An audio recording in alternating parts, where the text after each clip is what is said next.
All right, we're back. Waterboys College Football Show, part of Not a Casual. Aaron Strez. Feels like we're getting closer and closer to football season, man. We are, dude. It's I was actually just thinking about it because all the NFL coaches had their big meeting this last week, and they take their picture, and of course Sean Payton was the only coach not wearing pants. He was wearing shorts. Shout out Sean Payton. Yeah, Of course, they're just talking about rule changes and stuff, and I was like, oh yeah, dumb rules exist out there. There's one of the rules on the table for college football this year about second half targeting penalties so that kids may not have to sit out the next game, which is a huge plus. But yeah, we're almost NFL draft soon. Spring games are happening this weekend. It's a good time. It's a good time. It is. It is a very, very good time. A lot of things to get into today on the show. Ryan Day's in the news. Former Auburn head coach Gus Malzahn's in the news. Oklahoma State back in the news again, and College Football News put out the 2026 SEC football strength of schedule rankings, and then we're going to do our Mount Rushmore of college football traditions. Before we get to that, got off the phone just a little bit ago with somebody inside the program at Oklahoma. I am not an Oklahoma insider. I just used to work with them, and so I know people. Don't ask me to have insider information in any way, shape, or form. This is not insider information, though. It is, but I'm not the guy that's going to make the phone calls and go, hey, I need something. But Aaron has a source, everybody. Don't let him fool you. He has people. I do have a source. Today at spring practice, John Mateer, in front of a lot of people, showed off his new throwing motion. So this was something that he talked about a couple of weeks ago. There was rumors that were really unsubstantiated over the offseason that he was working on his mechanics. Why is that, in my opinion, why is that impactful? If you are at this point in your college football career and you have played this much football in your life and you are willing, as a man who has been successful doing what you do with how you throw a football for the betterment of your team, you are willing to put in the work to do something different with your throwing motion. That shows me a guy that's willing to do whatever he needs to do to improve this season. And if you're an Oklahoma fan, that says a lot when a guy's willing to swallow his pride and go, I need to fix my throwing motion a little bit. Yeah, 100%. And we talked about it last year towards the end of the season, going into the college football playoff, especially.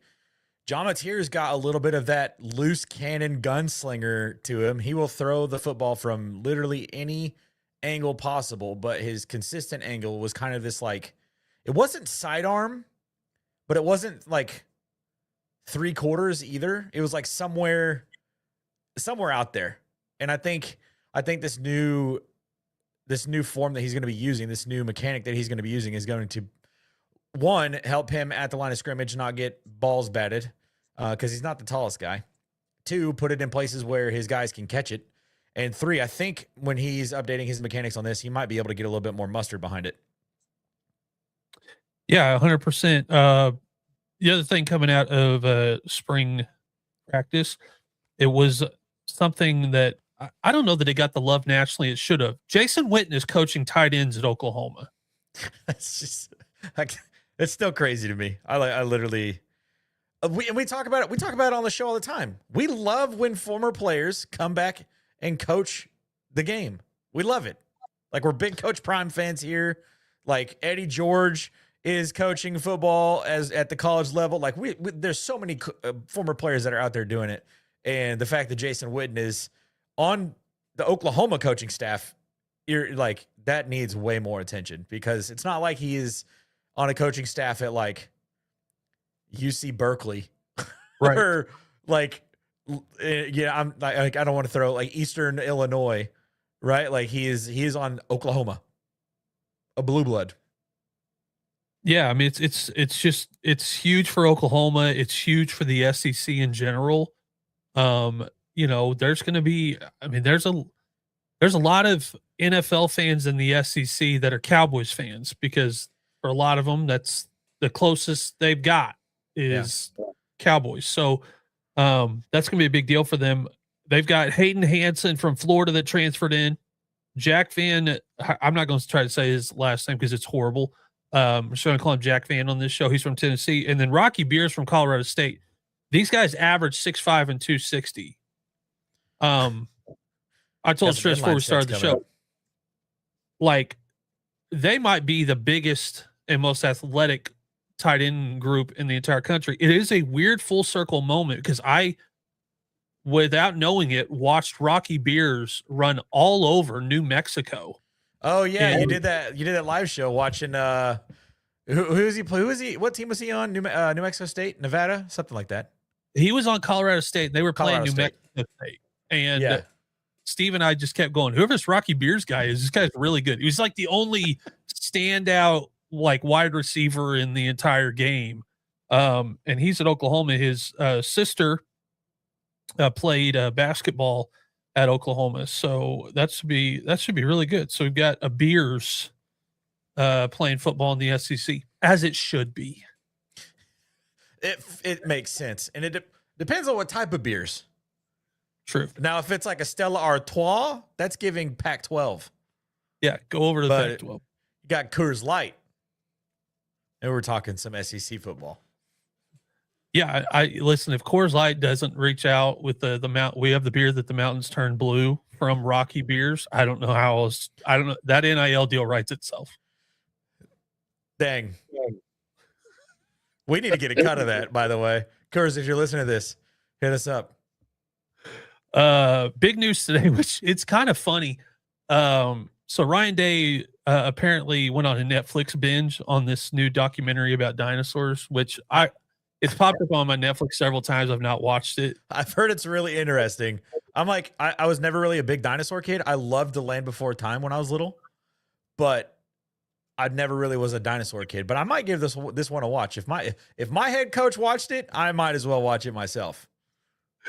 So he gave an interview today, basically said the sport has changed dramatically. And he was quoted as saying, some dinosaurs figured out how to continue to adapt and some died. I guess that's a little extreme, but I think it's kind of the way it is in college football. The people who know how to adapt are going to grow, are going to continue to move on. The ones who don't, they die. So as frustrating as it all is, as much as we all want to just pull our hair out and throw our hands up and realize that this is all extremely crazy, either adapt or die. That is coming from a guy who has coached in both eras. Yeah. And I think that's the thing that to me, this means a lot. A caliber of coach of Ryan Day that comes out and goes, hey, here, I'm tired of hearing it all. I'm tired of hearing about the transfer portal. I'm tired of hearing about NIL. I'm tired of hearing about player entitlement. We either got to deal with this new version of college football that we're in, or, and he's saying it without saying it, we're all going to be Clemson. Yeah. No, that's exactly right. I mean, we talked about Dabo Swinney ad nauseum on the show about his refusal to adapt, right? Mike Gundy got him fired because he refused to adapt, and the schools that are actually putting in the effort to be able to adapt to this new era of college football are the ones that you see in the college football playoff every single season. Even when it was a 4-team playoff, those are the teams that you see every single season in the college football playoff, and not just getting into the college football playoff, but like making a deep run. Like, I think Ryan Day absolutely hit the nail on the head. And I think a part of his thing too is I'm sure that he's like tired of listening to it, because he said it at the very end of that little clip that you're mentioning. He said, here at Ohio State, you're not allowed to lose a game. And that's absolutely right. So if you aren't remotely close to even allowing yourself to make that adjustment and to adapt to this new era of football, you're going to get run out of whatever school you're at really quickly, because it's going to be obvious by the play on the field on Saturdays in the fall. Yeah, 100%. I think the schools that have not just embraced the financial side of it, because I think that's what everybody wants to point to. They want to point to the NIL thing, which we've talked about on this show. NIL is going to look very different in 24 months, because these deals are not getting approved at the rate that schools are reporting the NIL total. They're given we got a $27 million roster. And then the last time I checked, like 160 million deals total across Division I football had been like approved. So the numbers are not, the math ain't mathing. I think more so where some fans were not a fan of, and I'll talk about my school that I root for particularly, when we brought in a like president of football operations type thing, everyone was like, what do we need this for? And I said at the very beginning, because college football is going to start to look like the NFL as far as the way that it's run. And the worst thing about college football for college football coaches has always been the schedule was bad enough. Like, there are so many NFL coaches that said I'd never go back to college because I never had time off. There was no off season. I couldn't take a vacation. I had to recruit all the time. So the schedule for college coaches was bad enough. And then we're adding on to college coaches, oh, you need to manage a roster, manage the financials. It was going to get to be way too much for one person to handle. I think schools like Oklahoma, Oklahoma brought in Jim Nagy, who is one of the most respected people in the entire sport of college football, ran the Senior Bowl forever and ever. They run it like an NFL program. Brent says, this is the type of player I want. And Jim goes, I will go find it. Yeah. And that's the way it works in the NFL. That's the way that it's going to have to work in college football going forward, whether fans like it or not. Yeah. And I mean, I think if more coaches or more schools adopt that kind of method, that like organizational structure, I think we'll see like more bought in head coaches, because that's something that is kind of taken off their plate. Like they're not going to ever get away. Head coaches are never going to be able to get away from like the big time recruits. Like Ryan Day was very much involved in recruiting Chris Henry Jr. to Ohio State. Like he was like the number 2 overall recruit in the country, number 1 wide receiver. He's going to be involved in those kinds of things. But when you have to be involved in that, and like you said, you're talking to the transfer portal guys, you're trying to figure out how much money you can spend on, your NIL deals. You take that off the head coach's plate, let them do what they used to do, when it was just sitting in kitchens and talking to mom and dad saying, we'll take good care of your son if you give us the blessing to let him come here to play for us. Like that takes so much pressure off of your coaches. And I honestly think that the programs would see a benefit in a fresher coach, a coach that's much more bought in, a coach that's not burnt out, a coach that's not, burning his candle from both ends all the time. They're still going to, they have to watch film. They're, most coaches like sleep in their office for the majority of camp. So, but I mean, yeah, I think the schools that do this are setting themselves up for success even further than like the next 2 years. Like decade from now, the schools that are doing it are going to be the ones that are still winning a lot of football games. Yeah, and I think that there's one more layer that I think would really make college coaches happy and excited, and that is to be able to lock players in to playing at a school for a certain amount of time. We would all love to say, oh, you got to play there 3 years. It's never going to happen. And I'm not asking for everything. This is not one of my, I'll want cake and eat it too things. But, the last thing college coaches probably, if they would be honest, is if you could just tell me I could have a kid for 24 months, just tell me I could have him for 24 months.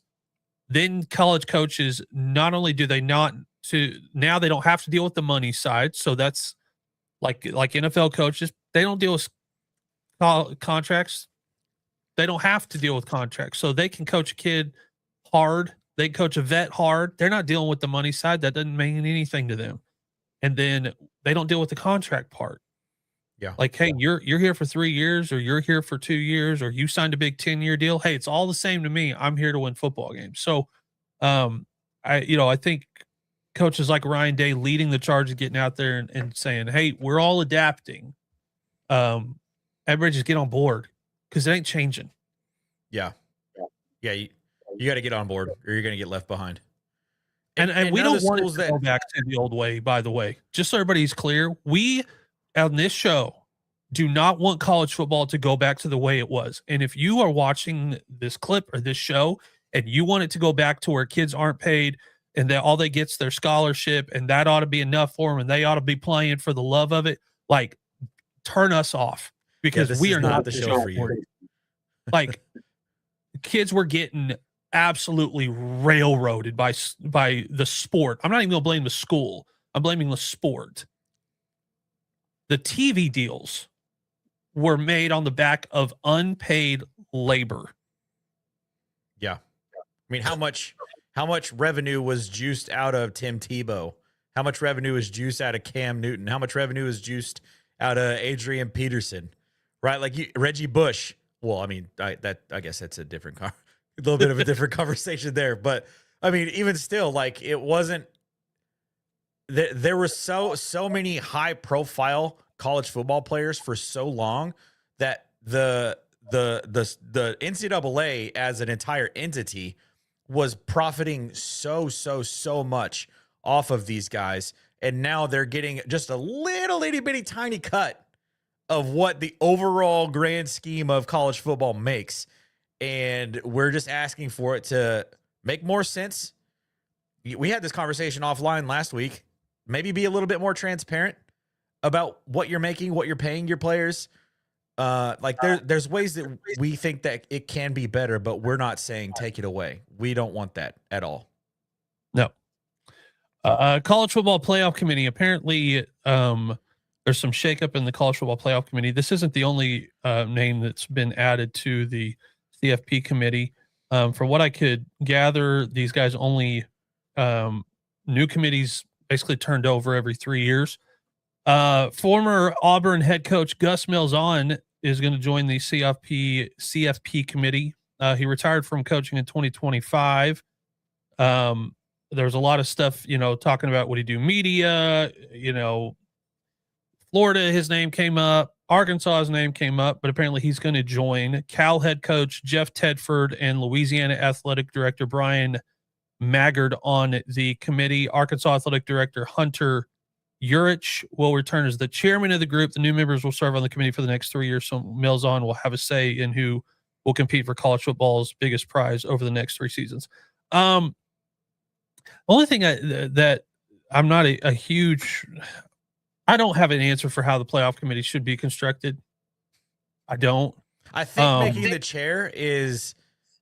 the chair someone who's definitely not going to be in the college football playoff, that school, that makes sense. No offense to Arkansas. We love the Hogs on this show, but that one makes sense. Yeah, I mean, any way that you slice it, the more guys that you add who've coached in the SEC, the more this is going to give fans in other parts of the country cannon fodder during selection week. 100%. I will be one of them.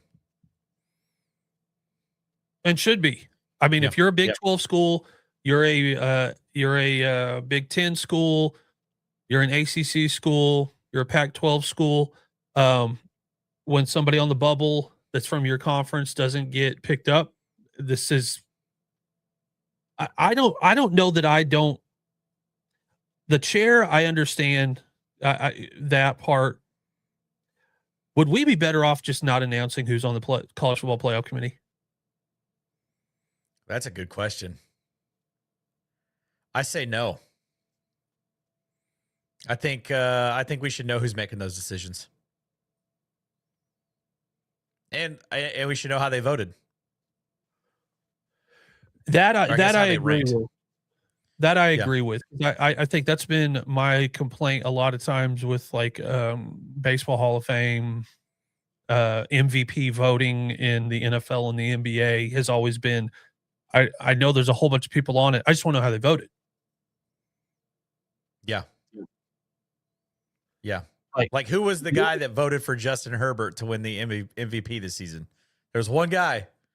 That one guy maybe saved us from a Drake May MVP, and we would have watched that MVP just have the worst game ever in the Super Bowl, which would have been just a terrible stain on the MVP trophy. But yeah, I think I I like being able to see like vote transparency on like people in the buildings that are making the decisions. This goes for the real big decisions that take place in Washington D.C. I would appreciate to be able to see how those people vote too. Yeah, we can on those types of things. But yeah, I think this is interesting. And Gus Malzahn too is kind of an interesting figure to be added to this because like he is an Arkansas guy, like through and through. I don't think he's from the state of Arkansas originally, but I mean, I'm looking at his playing career. He played at Arkansas and then transferred from there to Henderson State to play for the Reddies. He was a wide receiver, and then from there he started coaching at Hughes High School, and then went to Shiloh Christian in Northwest Arkansas in my conference. Coached against my high school football team for so many years while he was at Shiloh Christian, and then moved from there to Springdale High School in Northwest Arkansas, and then eventually took over as offensive coordinator under Bobby Petrino at the University of Arkansas. And then from there, his college coaching career like went all over the place. Took him to Tulsa. He's most known for his time in Auburn. I think there's a UCF in there. Yeah, UCF in there. He was at Florida State last year. That got ended shortly after a couple of games. Didn't take long for them to make a decision at offensive coordinator this last year. But yeah, so most of his coaching, all of his coaching has taken place like in the southeastern part of the United States. So you do bring up an interesting point. Like if there is, say there's a team like, I don't know, Alabama sitting at number 9 the week before conference championships happen, and they don't play in the conference championship game, and other people play in their conference championship games and win those conference championship games, but other teams that are sitting on the outside looking in have better record than Alabama maybe, but that final selection Sunday, Alabama doesn't get moved at all, and they stay at number 9. This literally happened this last year. It does raise the question. Like, it's like, oh, wait a second. Does this guy have some SEC bias in him? And it makes that, like you said, that conversation just kind of go wild after enough proof, or I guess not proof, but evidence to point to that argument. And I don't remember a whole lot of the BCS era. I think I'm just shaking it from my brain. I think we need to go back to where the conference championships don't matter on the college football playoff voting. Like they need to just not be counted, because you've got too many teams that, like let's say it's a Alabama, Georgia. Georgia's been the better team all year long, like all year long.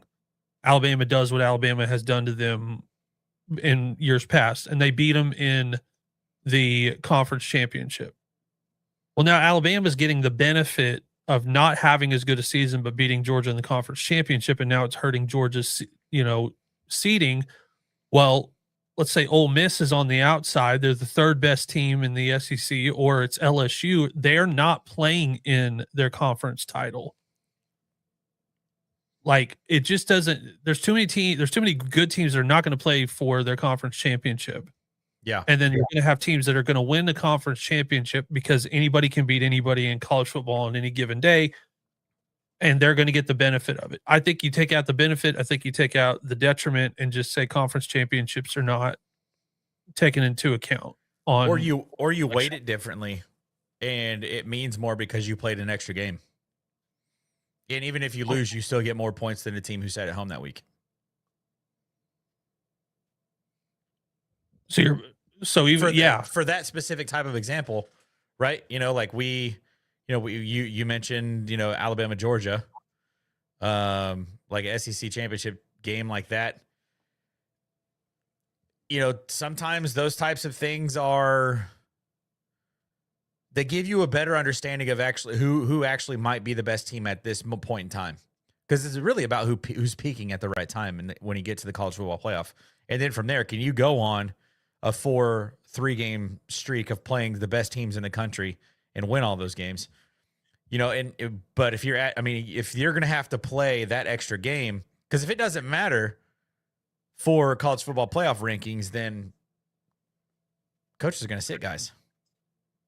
Well, I say that because I want the conference championships to just go away. And just crown a champion based on best record in the conference and overall? Either make the conference championships matter and set the playoff up more like the NFL does, or don't have them at all.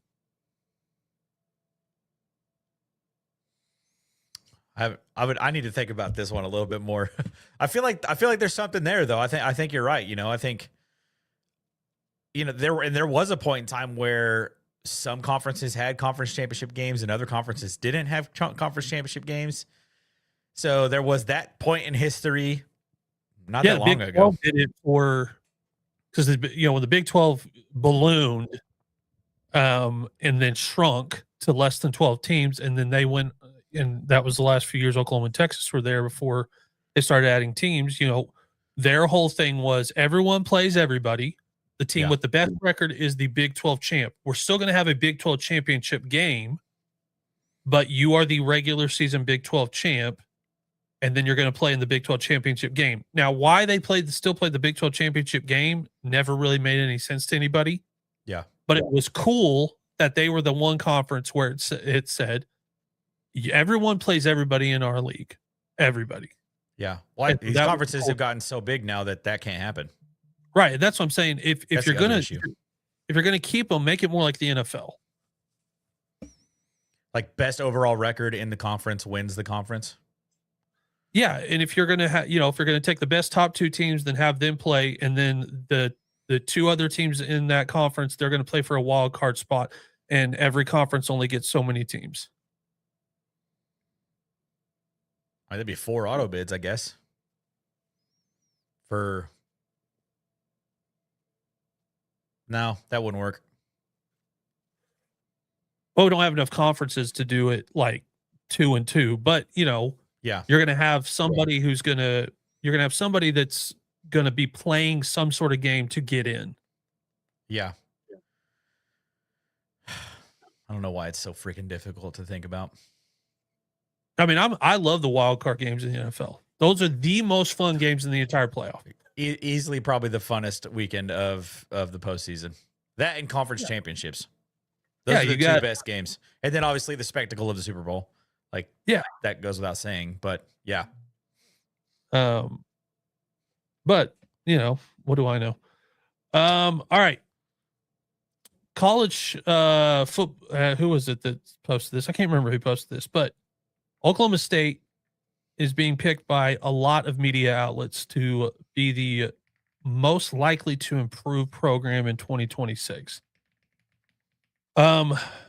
We've talked about it on the show, but Oklahoma State over the last 2 seasons posted a combined record over 2 seasons of 4-20. My God. 4-20. Up until that point, with 21 seasons with Mike Gundy at the helm, his record was 170-90. They won a Big 12 championship in 2011.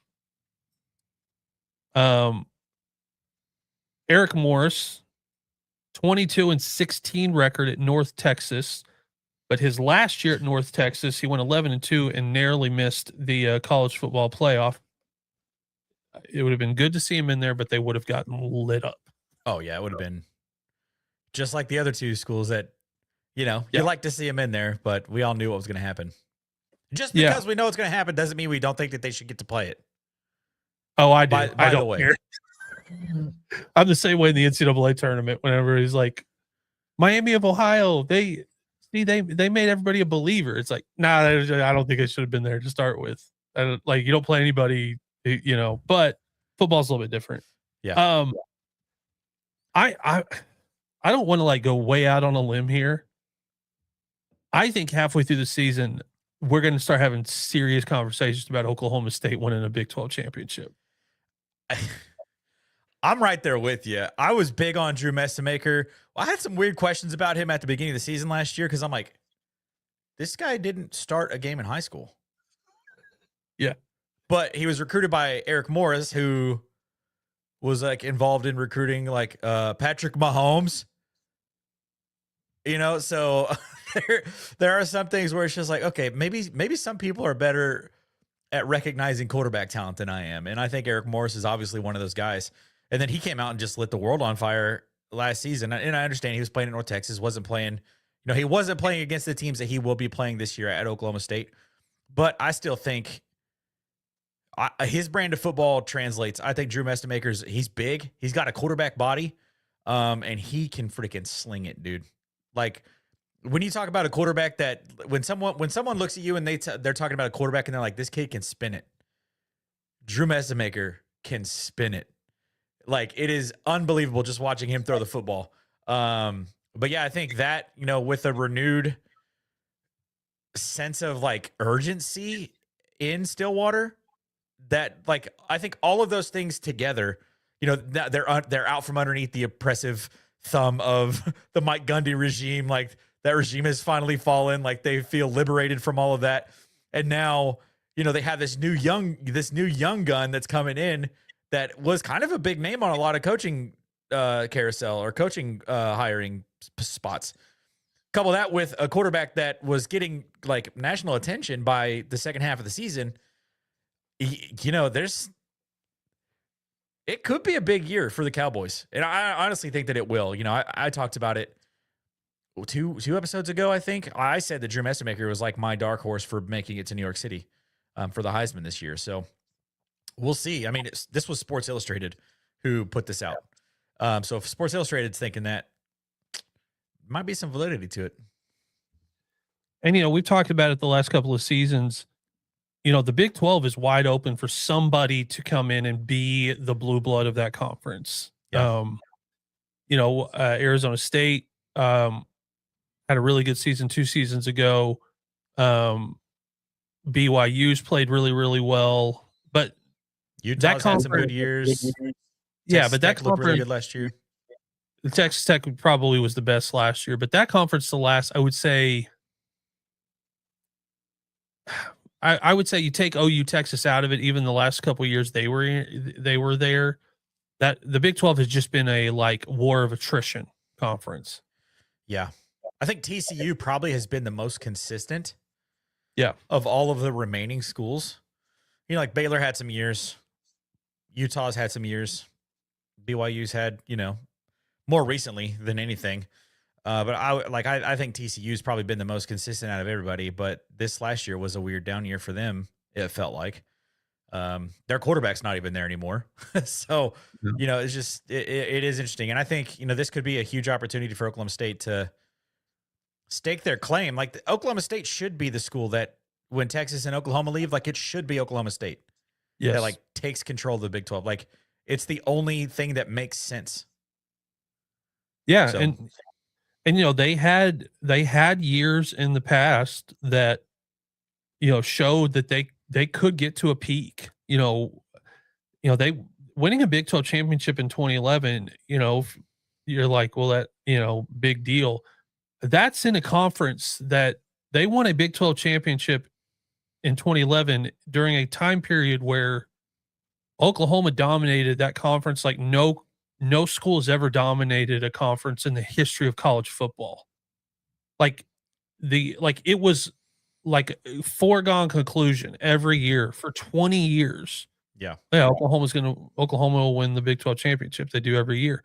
But for the sake of the college football playoff, that conference needs a couple of schools to really set themselves apart so that they do get bids into the college football playoff, because they're going to have teams that probably deserve to go where you're like, but they got 2 losses or they got 3 losses. And then you look at it and you're like, yeah, but like, that's a conference where 3 losses is not terrible. Like, they're all these schools are really even. So yeah. And it, it would feel right if Oklahoma State was the school to do it. I do think Sonny Dykes does an unbelievable job at TCU. I just don't know that he's got the buy-in at TCU.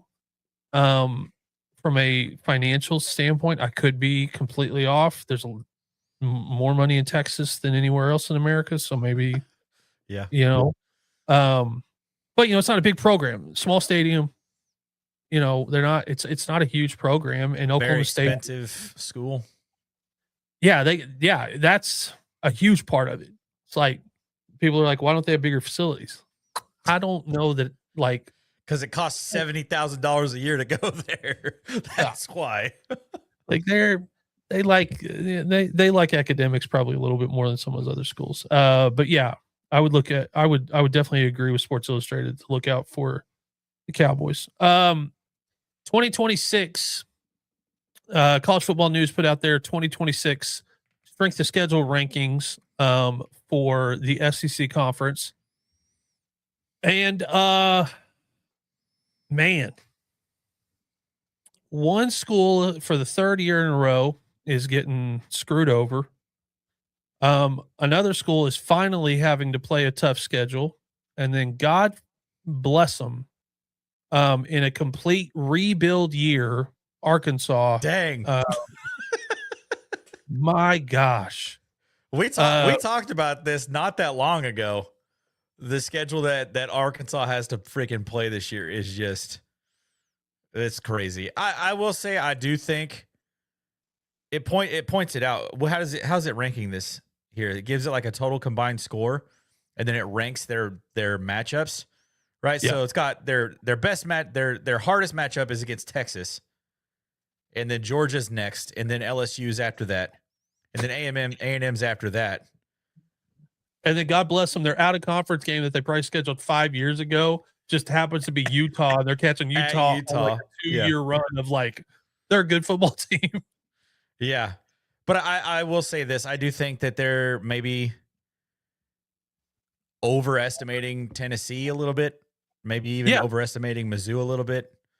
Again, like this comes back to that conversation every year. Like, well, yeah, the SEC's hard. Look who they have to play. It's like, well, is the bottom half of that conference actually as good as everybody thinks that they are?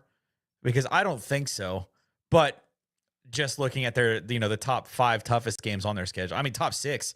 Auburn last year was like 7 minutes away from being like 10-2. So like, there's no telling what Auburn could look like this season. So, but yeah, I think the top half of their schedule specifically is really rough for the Hogs this year. So, yeesh. Yeah, and theirs is going to come down to, it's a free year. It is, and theirs is going to come down to how some of this stuff shakes out. We're not sure about South Carolina. We don't know what South Carolina is going to look like. If Missouri has a quarterback that can play well, they've got probably one of the better running backs in the entire country. So, but that could fall apart. We're not sure with Tennessee. We don't really know. Vanderbilt may come right back down to earth immediately. It could be Vanderbilt again. But yeah, Arkansas pulls the short straw for sure. Number 2, Oklahoma, which, by the way, according to their ranking system, Arkansas has the hardest schedule in the country, not just the SEC. So that's bad enough. For the third year in a row, Oklahoma has one of the hardest schedules in the entire country. I don't like, who did we piss off? I have no idea. Like when people are like, actually crazy. And I think I'm like, did you see our schedule? It's that out of conference game at the beginning of the season that you guys have. I think that's part of what's doing it in Oklahoma. Like, we talk about this all the time. Our team's kind of started this.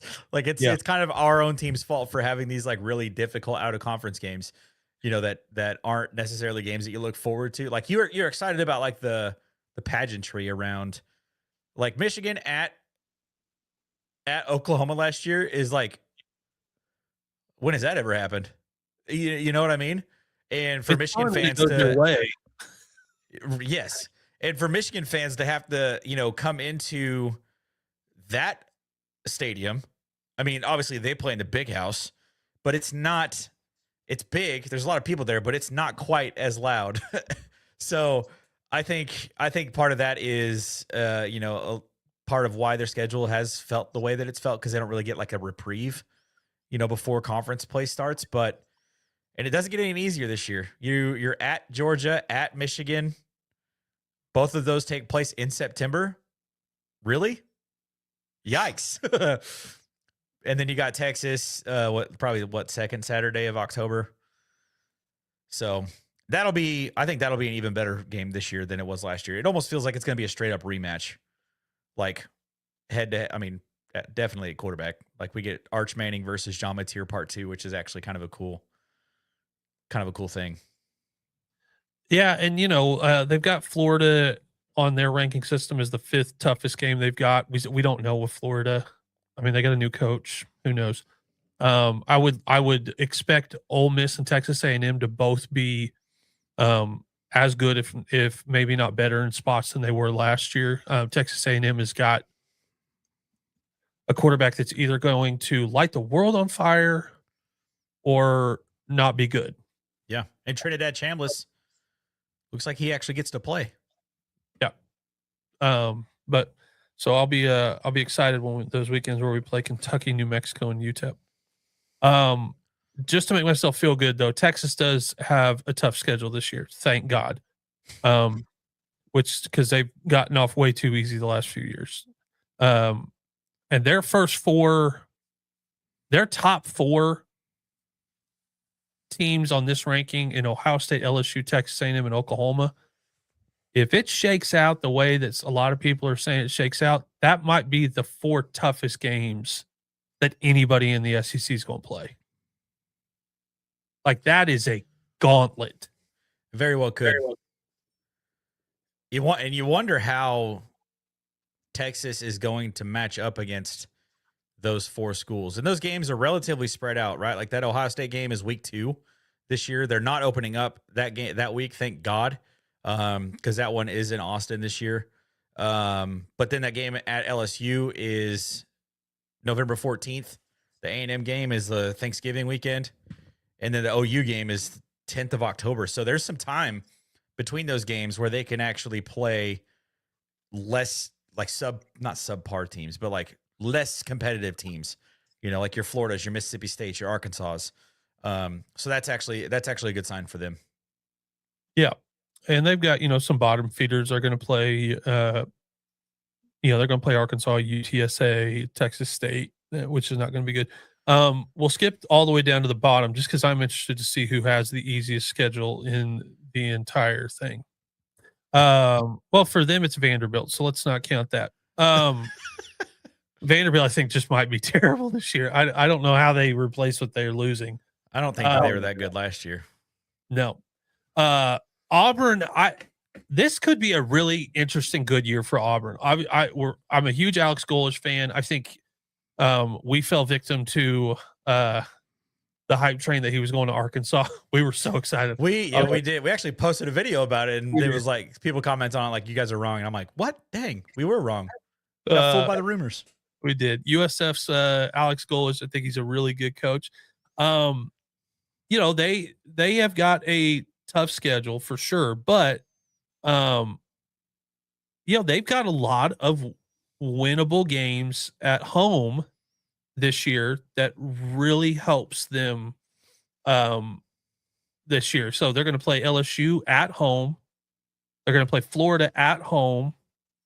They're going to do another one of those stupid things the SEC does and play Baylor in Atlanta. That's week 1, it looks like.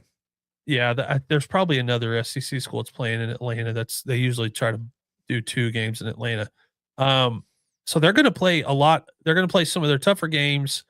If they get through that, if they are competitive or somehow look really good in that Georgia game, October 17th,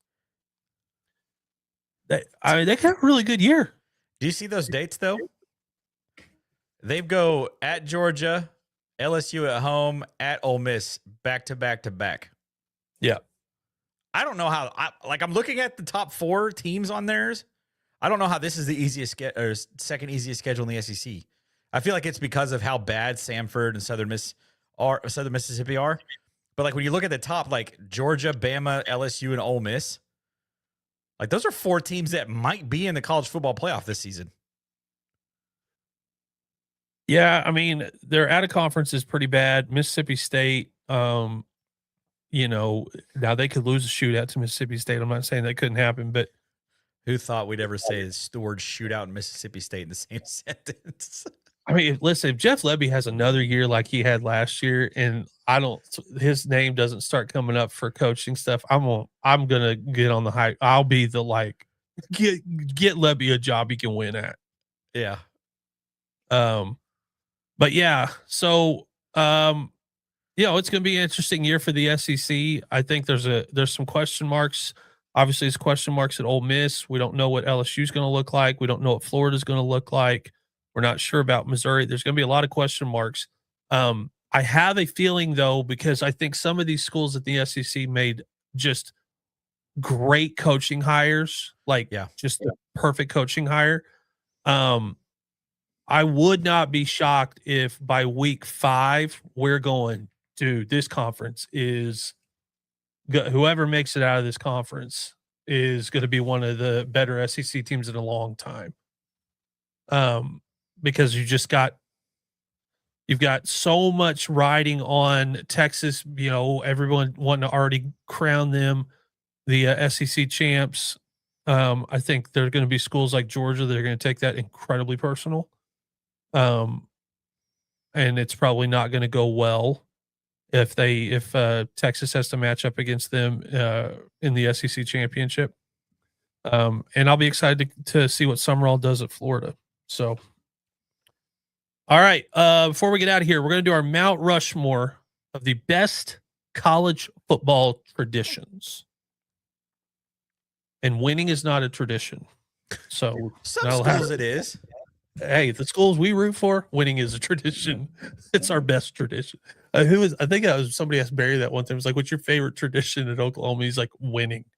It's like, all right. That's the most Barry Switzer thing I've ever heard. Yep. But yeah, best college football traditions. Why don't you start this one? I feel like I've started the last 3 Mount Rushmores we've done. Yeah. So I'm going to take one that is near and dear to my heart. No, it is not the homer pick. It's not the homer pick. I'm taking the Florida State Seminoles at the 50 game opening. I do not think that gets enough credit. Yeah. No, I agree. Especially working with the local Seminole tribe, getting that tribe chief to come and do that's awesome. In a world where, we have so many of these places that are having to rename their mascots because they're not really honoring the native cultures that they're claiming to represent. For Florida State to they've been doing this for how many years at this point? 50 maybe? I don't it feels like it's been going on forever. So for them to be doing that, even before, the turn of the century, I think that is a huge tradition. Yeah, I love it. I think even as a kid, I can remember my granddad maybe saying, he's like, that's a real Seminole Indian that's doing that. And you're like, this is the coolest thing I've ever heard. That's awesome. Yeah. So I love it. And I will at some point, it's on my bucket list. I want to just be in the stands when he throws that spear at 50. Go to a game in Tallahassee, baby. Eat at Wing Dump. I don't know if that's real. Good pick. I think my first pick, I'm gonna take one that I really, really love that I don't know if you might take, so I want to take it before you take it. War Eagle. First of all, I don't get it. I really don't understand. Yeah, I've read the history. I still don't get it. They're the Tigers. It's Auburn. But every game, at the beginning of the game, they just let a War Eagle just straight down the stadium onto the field. It's so cool just to see. And I kind of have I have an affinity for large birds, like birds of prey. I'll be driving on the highway if I'm driving home to Arkansas to visit my family, and I'm I try to keep count of how many hawks I see that are on the side of the road that are just looking for something to go get, right? I love big birds. And this one is just always, it just has never made sense to me, but it's just so cool to watch. If you're watching this, I don't know why my camera's tracking me. I must have done something with my hands. So yeah.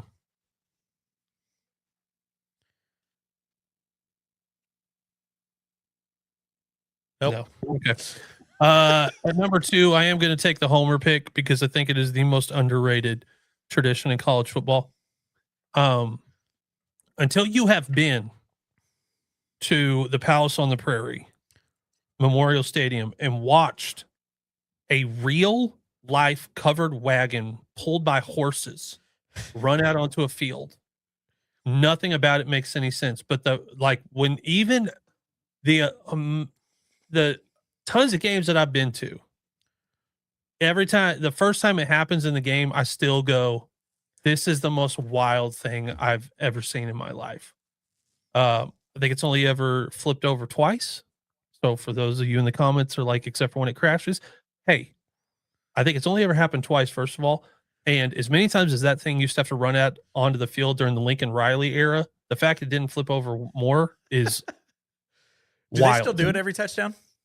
Every touchdown. And during the Riley era, when there were games where he was scoring like 64, 60 plus, yeah. You're like, we're coming out on this is getting out of hand. But yeah, it's a lot of fun. And your dad got to see it in real life, in person for the first time. My mom and dad were at that game when Michigan went to OU, and they said it was. My dad really loved the environment. Like even though Michigan lost that game, like he still had a really good time. He thought the fans that were there were fun. He really loved the environment. That's just good old school college football at Oklahoma. Good pick. I guess number 2, I'll take my homer pick then too. I don't think there's anything cooler than the dotting of the I at Ohio State. When they spell out the script Ohio pregame, and they always have a senior, like it's like a tuba player, or sometimes they'll have they'll bring out like Archie Griffin or something. Like he'll come out and he'll be the guy that like dots the I for them. Like sometimes they'll just have people that are just there honoring and stuff, and it's so cool just to see like. And there's sometimes the network that's covering the game will show it, and like the cameraman will be following like the drum major or the drill. I don't know what they're called. The guy that's like leading out there that has like the stick, and he's like, go at this beat or whatever. Like sometimes the cameraman will follow them out there. You'll see like the tuba players like, watch out. Whoo, and they swing their tuba down. Like I've seen them like hit the camera at least like 5 times over the years. But yeah, that one is so cool. I want to be able to say that I've witnessed it at least once before I die. So that is one of my bucket list things, is to actually go to a game in Columbus.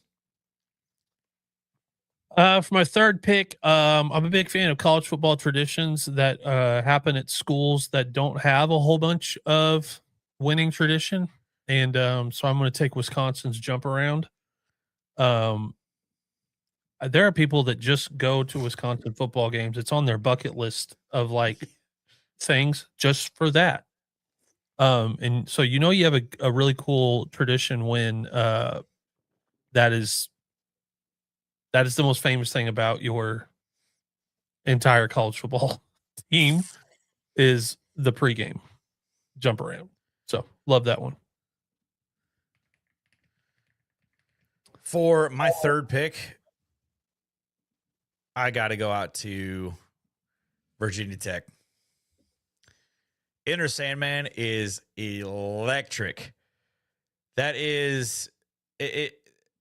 Probably one of the things that's like kept Virginia Tech relatively relevant during this like down stretch that they've had. And it's one of those things that like keeps people interested in Virginia Tech football. It's like, oh, Enter Sandman. This is one of the coolest entrances in college football. I think this is the one where they like load the buses on one side of the stadium and then drive around to the other side, or is that Clemson? That's Clemson. Okay.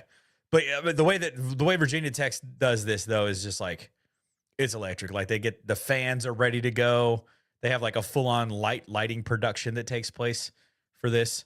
Yeah. And I know that this one's like not like all, well, no, dotting of the I's, beginning of the game.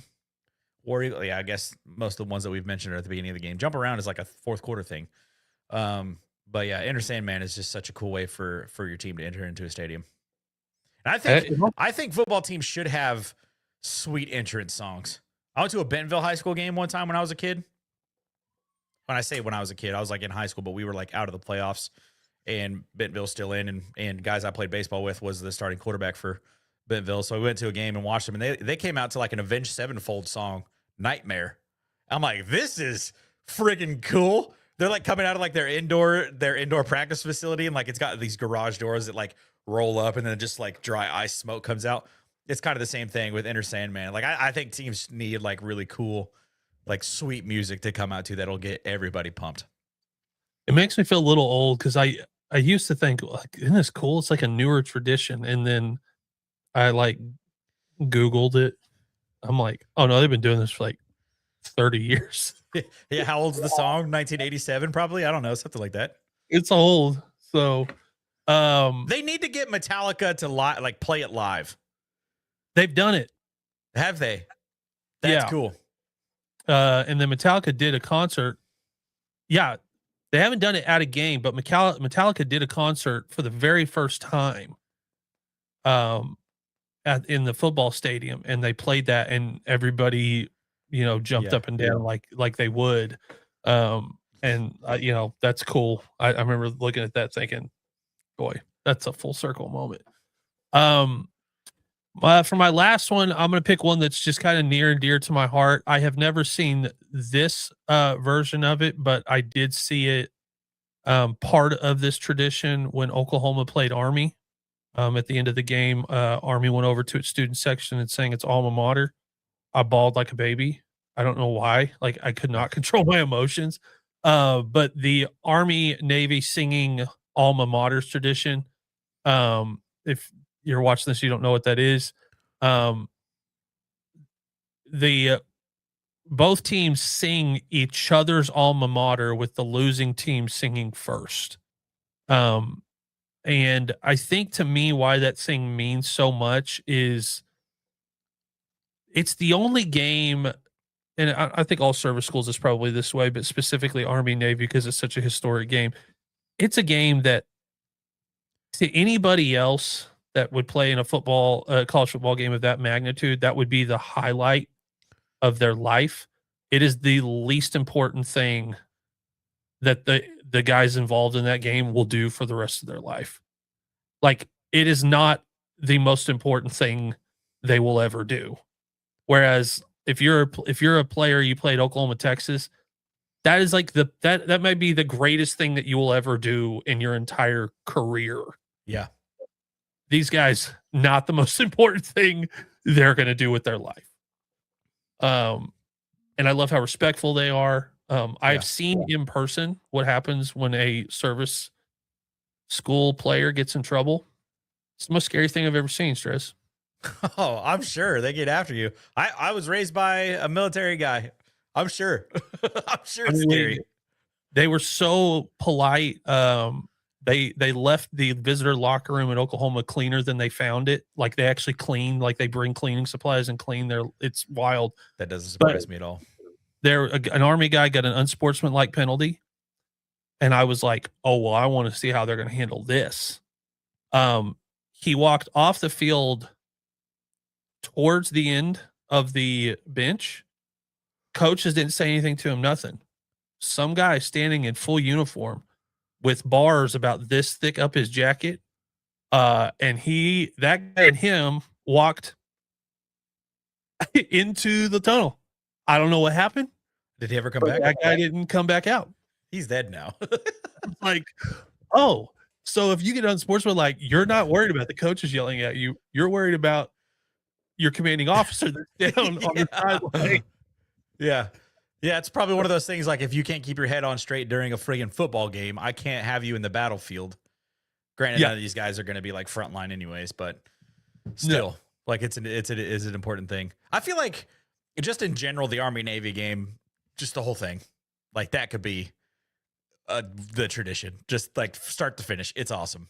Oh, the prisoner exchange, the whole thing. It's all just like, it gets its own day. Like, I think that should be. Like, that gets its own day. It's the weekend after rivalry week, and it's the only game that's on that Saturday. And then we get conference championships the next weekend. Yeah, and that's how it should be. I love the online banter, the friendly online banter between Army and Navy vets that goes back and forth. Like, it's so much fun. Yeah, my dad's always decked out in his Navy gear on that Saturday. He served in the Navy when he graduated high school, and like, he's always loved watching the Navy play. I mean, that's probably those are probably the two biggest fan bases that no one even thinks about. When you're like, who's the biggest fan bases of college football? You're like in the name, and then it's like, it's actually The probably guys- Army and Navy. Yeah, the guys who were in the Army have an entire football team that's named after their career. Yeah, it's probably those guys. And I feel like it's like if you're like an Army or a Navy guy or an Air Force guy, you have like your main team, but you also root for the armed forces school that you were a part of. You didn't have to go to that school, but you like served in that branch of the military. You're probably rooting for that team too, like 100%.